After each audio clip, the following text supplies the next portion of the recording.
Hello and welcome to the latest instalment of Pack Passion's exclusive cricket review show called View from the Pavilion. My guest of this week's show is Men in Green. Welcome to the show, first of all. Assalamu alaikum. Thank you very much. Our focus this week is going to be on the ball tampering and Zipgate issue that's been plaguing the last test match between Pakistan and South Africa.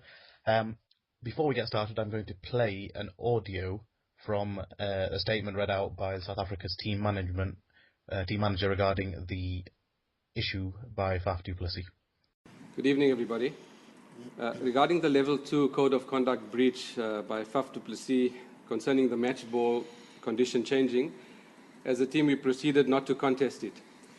Although Faf showed no intention to alter the ball, and as explained by the ICC match referee David Boone, that there was no deliberate and or prolonged effort to manipulate the condition of the ball, and therefore it was harsh to term it ball tampering.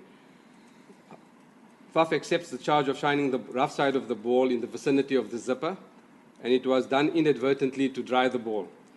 We also decided not to contest it because, as per the ICC regulations, a full hearing could lead to a more severe punitive measure, which could include a heftier fine or even a match ban. Regarding the issue around zips, I'm not sure if many of you know that it's been outlawed by the ICC, and each team and country has been given until 2015 to make sure that all their kit, especially the trousers, don't have zips on it. From a Cricket South Africa perspective, our apparel manufacturers, Adidas, have already begun the process, and we will be making sure that we'll meet this timeline. Remember, the charge that was brought to him was the intent of shining the ball in the vicinity of the zipper, which he agreed to. And the problem goes that he's not guilty of ball tampering, which the match referee himself has alluded to. I'm also now going to read a statement by David Boone after he handed out the punishment. He stated that he felt that this was not part of a deliberate or prolonged attempt to unfairly manipulate the condition of the ball, and that the imposition of a fine of 50% of his match fee is appropriate considering the circumstances. First of all, your thoughts on that overall, really? Do you think that this is being brushed under the carpet a little bit? I'm really seething at the moment because this business about specifically the quote-unquote prolonged attempt. I mean, how many seconds is prolonged? Is it like 10 seconds, 3 hours, 2 days? Maybe the last 10 series. I don't know, right? Yeah. So this thing about prolonged is a bit laughable. Either he did it or he didn't do it. If he changed the condition of the ball, and he did because the umpires changed the ball, then he is guilty as charged. And if he hasn't accepted or he has accepted his charge, then doubly so. I would suggest that they should have taken more action against this person. And accepting the charge shouldn't be some sort of a redemption of some kind, because you have committed a crime. Exactly. I mean, my thought was that he's pleaded guilty, so how can they possibly suggest that he wasn't doing it deliberately?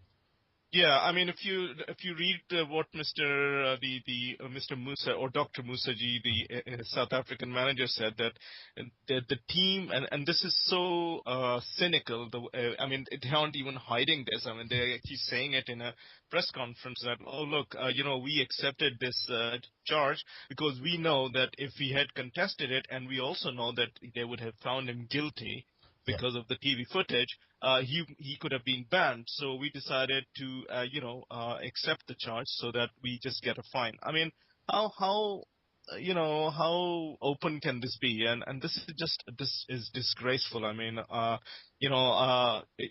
make no excuses for anything that any Pakistani player in the past, whatever, has done. But this is about, Faf du Plessis, and if this is the kind of standards the first the top test team in the world is setting for the rest of us, well, God help us. Well, I was looking at the statement just now, and obviously we just heard it. He says that they accept the charge of shining the rough side of the ball in the vicinity, and it was done inadvertently to dry it, which is, again, suggesting, when we all saw the video, I mean, what's this inadvertent? Like, is this like involuntary, like an itch or something? I mean, you were standing and you suddenly start to scratch. I mean, sorry, this is just ridiculous, right? That inadvertently means nothing, right? You Exactly. did it or you didn't do it, and the fact is you did it. What about the punishment? They fined him 50% of the match fee, and there have been a few threads on Pack Passion about what Shai Afridi has got in the past, what Shoaib Akhtar has got in the past. Do you think that this 50% of the match fee is adequate? Well, I mean, look, the amount of money these sponsors and these guys pay these guys, I don't think Faf du Plessis. I mean, I can just imagine he's not going to buy his Ferrari this year. I mean, maybe that's what's going to happen. But really, like 50% of the fine, what does that mean? A ban and an actual humiliation Yeah. is what should have happened. And name and shame. Well, he's been named, but the way this has all been put out looks like, he didn't really mean it. Let's move on. Well, sorry, we're not going to move on. We will remind the world about it.